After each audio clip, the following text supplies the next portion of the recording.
Hey again everyone, welcome back again di Bitcoin Update. Teman-teman semuanya, selamat merayakan Hari Raya Idul Fitri ya. Kevin juga mau say sorry kalau misalkan selama ini ada kesalahan dalam kata-kata atau mungkin dalam perilaku. Semoga kiranya teman-teman mau memaafkan ya dari segala hal yang sekiranya sebagai manusia tentunya pasti memiliki banyak kekurangan. Anyway guys, kita mau update kondisi terkini daripada Bitcoin ya. Tapi before itu, sekali lagi saya ucapkan selamat Hari Raya Idul Fitri. Semoga teman-teman yang kumpul sama family ya bisa enjoy lah ya family time-nya teman-teman sekalian setelah beraktivitas selama ya sepanjang dari Idul Fitri sebelumnya ke Idul Fitri yang berikutnya gitu ya. Anyway guys, ya. Ini kita mau update progres perkembangan daripada market. Jadi saya bahas dari segi price action dan mungkin sebenarnya tadi pengen juga ngebedah dari sisi ya kita bisa bilang kayak data-data ekonomi ya, data-data makro dan situasi terkini gitu. Tapi selain itu ya sebenarnya mungkin akan takes time banget karena saya mau ngebedah satu hal yang cukup penting ya buat teman-teman, yaitu salah satunya adalah monthly candlestick pada Bitcoin yang akan kita dapatkan dalam beberapa jam lagi. Jadi saya juga udah memberikan bukan warning ya, tapi lebih kepada dorongan ya kepada teman-teman juga di dalam grup SAG untuk lebih hati-hati dalam decision making, terutama ketika menjelang closing candle monthly. One of the reason adalah karena pada saat candle monthly yang baru terbentuk itu umumnya memberikan volatilitas dengan direction yang unclear. Artinya dia kayak cari highest dulu atau cari lowest dulu. Tapi kita bisa menentukan atau bisa memperkirakan ini candle monthly berikutnya closingnya kira-kira bakal kayak gimana gitu kan. Dan itu bisa menjadi salah satu acuan kita juga di dalam making a decision untuk pergerakan atau untuk melihat ya outlook yang potential untuk di bulan April, Mei, dan Juni gitu. Sebenarnya kalau misalkan teman-teman kemarin ikut live session, kita udah ngebedah juga terkait dengan potential kuartal 2 ya. Jadi ini bisa dibilang kayak market briefing buat support teman-teman juga biar ada planning yang clear untuk sekiranya bagaimana progres pergerakan market di kuartal kedua. Kalau kita lihat ya dari Bitcoin historically monthly ya, technically kalau kita cek di bulan April itu sebenarnya relatif cukup oke, terutama pada saat tahun-tahun halving ya, dan mungkin a year after halving gitu. Kalau kita lihat pada 2016 sih tahun halvingnya 7,2%, kemudian pada 2017 itu 32,71%. Terus kalau kita lihat rata-rata secara keseluruhan, selain 2024, bulan April itu adalah bulan yang selain April 2024 dan April 2022, bulan April itu bisa dibilang adalah bulan yang paling jarang menyebabkan market itu kena selling pressure yang agresif. Jadi kalau kita bisa lihat nih secara average di rata-rata ya dari 2013 sampai dengan 2024 itu angkanya adalah di plus 12,98%. Which is sebenarnya bagus gitu ya. Kita bisa bilang ini oke gitu. Yang menarik adalah bulan Maret itu kita closing hanya dengan minus 2,23%. Jadi kalau kita lihat nih dari minus 2,23%, teman-teman harusnya udah punya bayangan gitu ya bahwa pada akhirnya kalau kita ngelihat berarti Maret itu technically ada upaya ya untuk harga mungkin naik dulu, tapi kemudian dia balik lagi closingnya di bawah. Nah bisa kebayang nggak tuh kira-kira bentuk candlenya kayak gimana gitu ya. Kalau saya sih ngelihat angkanya udah kebayang gitu, kemungkinan besarnya sih doji gitu ya. Dan saya jujur aja sama teman-teman belum ada ngecek sama sekali loh untuk terkait dengan kondisi candlesticknya ya pada candle bulanan gitu teman-teman ya. Ini saya mau pakai chart yang bener-bener bersih kalau bisa ya. Ini ada nggak ya? Saya pakai nggak? Ini jangan-jangan nih. Coba sebentar ya. Saya cek dulu teman-teman. Ini Coinbase, ini Index, ini Binance. Hampir semuanya saya pakai guys ya. Ya udah kita pakai yang lain deh coba. Nah ini aja nih ya, masih fresh teman-teman. Kayaknya saya belum pakai. Coba satu lagi. Nah ini juga masih fresh ya. Udah kita pakai tuh ya. Kamu bisa lihat candle bulanannya tuh sebenarnya membentuk apa? Doji, teman-teman sekalian. Seperti yang tadi saya sampaikan, dan saya berani swear ya, apalagi ini lagi di kita bisa bilang di hari yang penuh dengan Anda tahu ya, kita juga kalau bisa kan jangan sampai berbuat hal-hal yang tidak senonoh ya, dalam tanda kutip berbohong ke teman-teman gitu.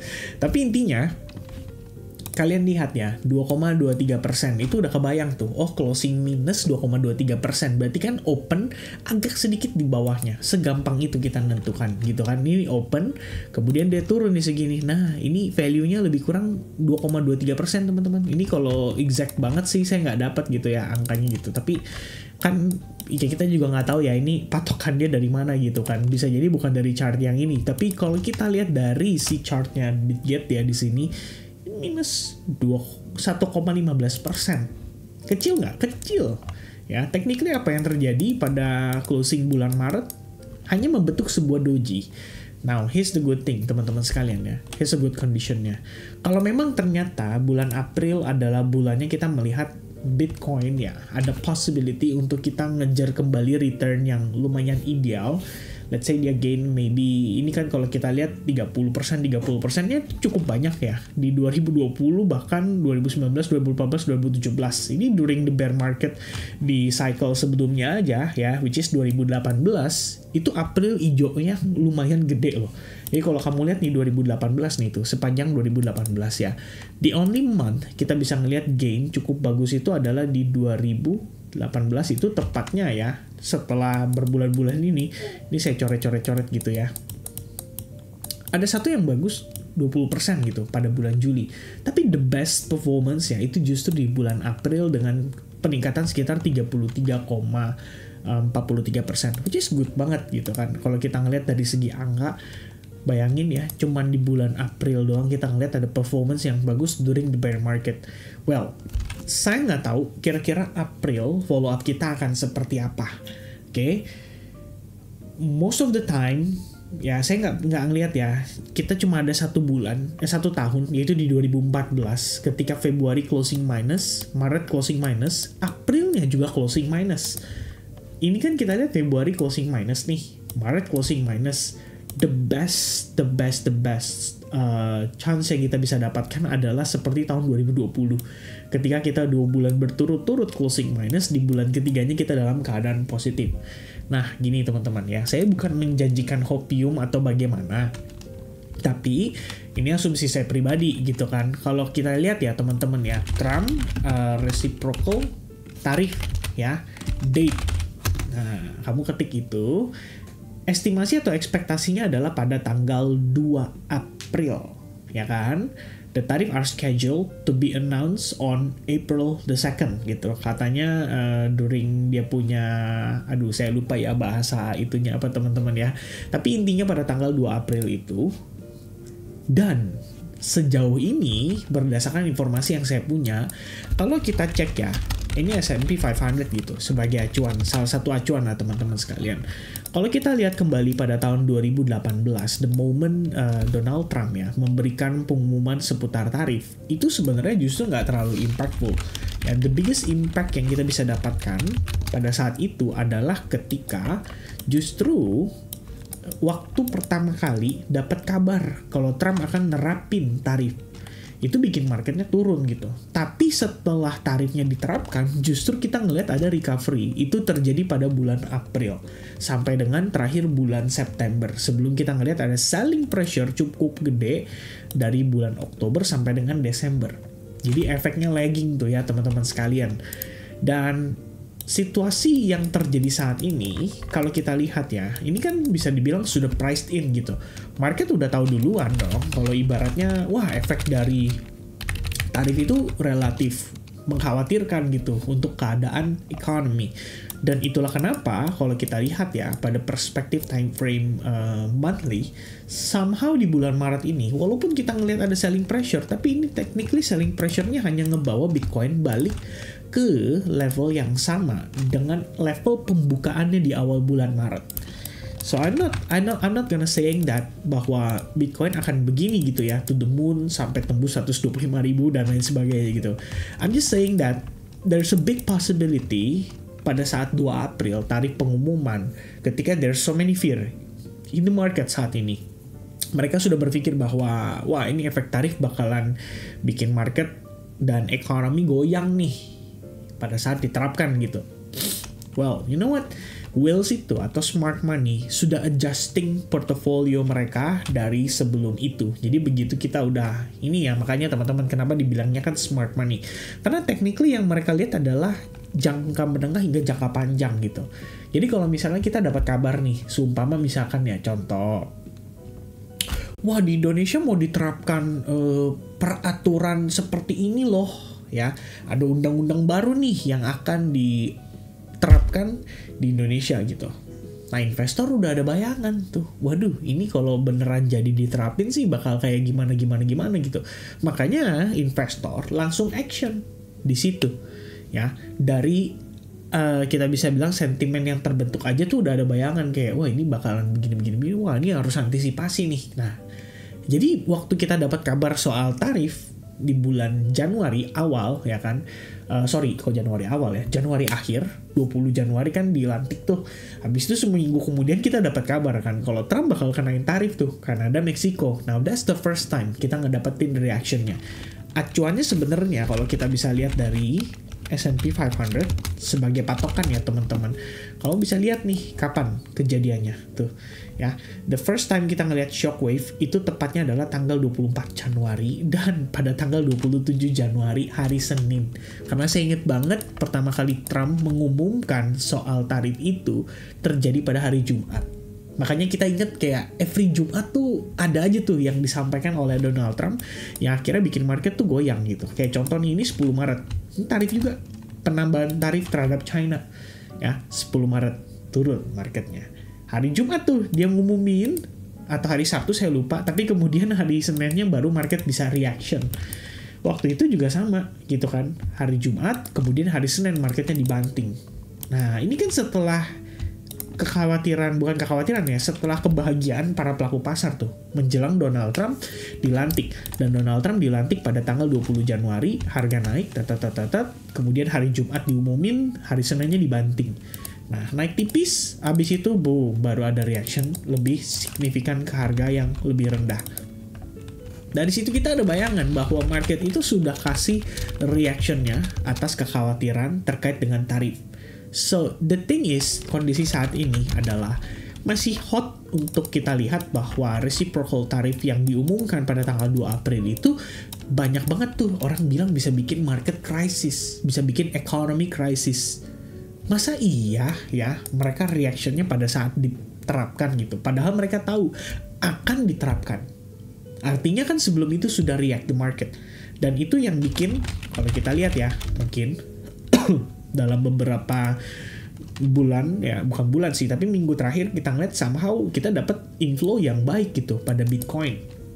Tapi jauh sebelum itu, pada saat lagi hot-hotnya ngomongin tarif, adjusted di sini, adjusted di sana, ini secara keseluruhan datanya negatif gitu.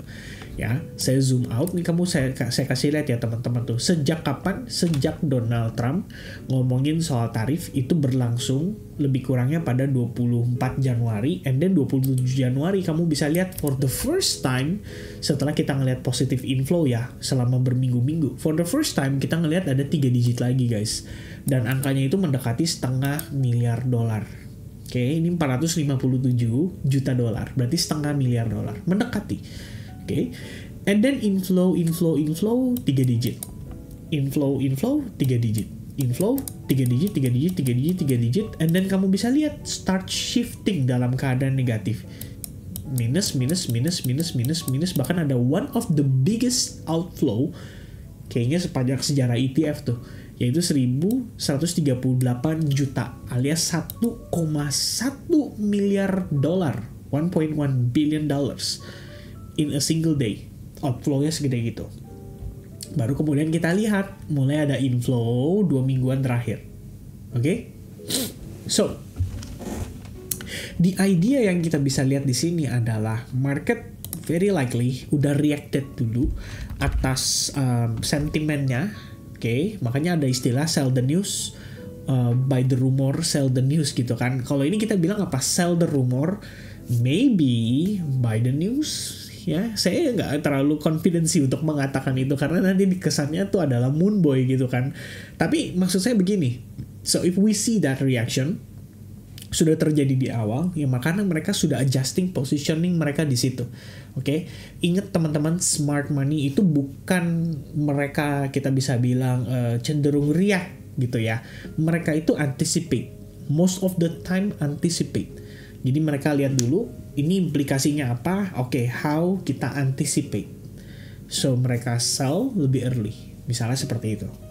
Dan saat hari hanya, bukan mereka tunggu dulu nih ya, nunggu sampai kita lihat dulu deh tarif gimana nih dampaknya gitu loh. Itu reaktif namanya. Artinya apa? Mereka lihat dulu kondisinya, marketnya react, begitupun dengan mereka. Nah terbalik ya kan dengan retail. Kalau retail kan react. Ya, sebelum itu terjadi mereka hoping, begitu sudah terjadi baru mereka react gitu ya kan. So I think that's the current condition gitu ya. So the overall kalau kita lihat ya pada perspektif time frame monthly, ada satu yang menarik menurut saya, yaitu fair value gap atau imbalance yang terbentuk pada pergerakan periode bulan November, tepatnya pada saat Donald Trump menang pemilu di situ. Oke, terbentuk tuh imbalance between candle Oktober dengan candle Desember. Itu terbentuk fair value gap atau imbalance. And kita almost, nggak 100% ya, tapi more than 50% sudah cover di situ. Oke, nih saya kasih batasan teman-teman tuh, kamu bisa lihat. We already take more than 50% rebalancing sampai dengan lowestnya di kisaran harga 76.790-an. Meanwhile, kalau kita mau retest ke high point sebelumnya, maka di sini adalah pada harga 73.500 lah pembulatan gitu ya. Itu yang saya lihat teman-teman sekalian as a possibility untuk market rebalancing total. Kayak 100% dia rebalancing atas gain yang terjadi pada bulan November, and then sekaligus testing previous high point-nya di 1 Maret 2024 atau lebih tepatnya pada candle bulan Maret 2024. Oke, so I guess ya dengan current condition pada Bitcoin, ya ada probabilitas sebetulnya kita bisa melihat endingnya di bulan April, somehow kita dapatin closing yang relatif bullish. Oke, bullishnya mungkin nggak segimana banget gitu, karena ini bayangan saya teman-teman ya. Saya kasih lihat ke kalian deh. Base-nya saya ngomong ini, itu acuan utamanya sebenarnya adalah dari perspektif time frame besar ya, yaitu time frame daily dan juga 4 jam gitu, atau hourly-nya gitu kan. Nah ini sebenarnya saya nggak tahu ya apakah akan take time sejauh itu gitu kan, tapi sepanjang bulan April, kalaupun kita ngelihat dia start creating the gain gitu kan, mungkin dia bisa rejected hanya untuk testing ke level-level tertentu.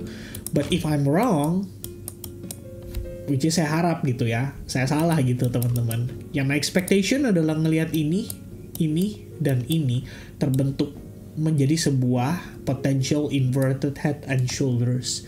Which means somehow, karena ada reason tertentu atau alasan tertentu pada bulan April, kita malah ngedapetin Bitcoin bergerak impulse dan break dari range $87.500 yang mana merupakan resistance-nya sekaligus trendline yang terbentuk berdasarkan previous high point.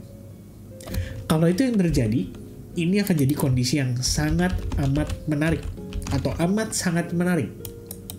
Oke, artinya beberapa orang yang mengantisipasi, even termasuk saya sekalipun ya, mengatakan bahwa there's a big possibility untuk Bitcoin retest ke 73.500 somehow terinvalidasi. I might be wrong teman-teman sekalian, dan jika saya salah justru bagus. Artinya Bitcoin break dari sana dan kita malah ngedapetin potential relief rally untuk testing ke level-level tertentu. Let's say 92.500 ya di tengah-tengah ini teman-teman. Ini lebih kurangnya area ini kan, ini ada resistance yang terbentuk dari previous support dan itu di range 92.500. If we're lucky enough, kita bahkan testing ke 100.000. Tapi menurut saya terlalu optimis kalau kita mengatakan bahwa level 100.000 itu berpotensial di tes, tapi itu menurut saya agak optimis atau bahkan terlalu optimis sih teman-teman sekalian.